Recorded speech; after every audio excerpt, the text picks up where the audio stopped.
আর বেশি না ওরে টুকটুকির মা সুরকাটা পাইকা গেছে বাতাসে।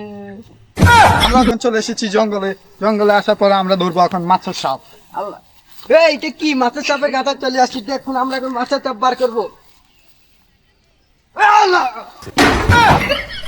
এখন আমরা এই যে মাছের সাপটা পাইছি, এখন আমরা পরে খাওয়ার জন্য এটা ব্যাগে রাখতে হবে। আমরা খুবই ক্ষুধা।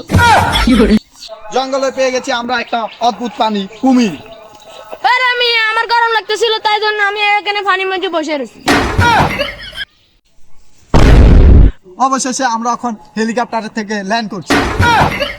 আমরা এখন হেলিকপ্টার থেকে আমি পাহাড়ের থেকে পড়ে গেছি।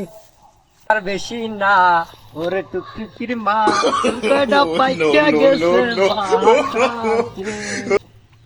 আমরা এখন পেয়ে গেছি বিচ্ছু সাপের ডিমা। তো আপনারা ডিমাটি দেখতে থাকুন। আমরা এখন বিচ্ছু সাপের ডিমাটি পেয়ে গেছি, তাই আমরা ডিমাটি খাবো আর কিছুক্ষণ পর। আমরা এখন পেয়ে গেছি একটা খাসি, তাই আমরা খাসিটি খাবো। তো খাসিটি দেখতে অনেক সুন্দর, খাসিটি আমরা কাছে খাবো। আর দেখি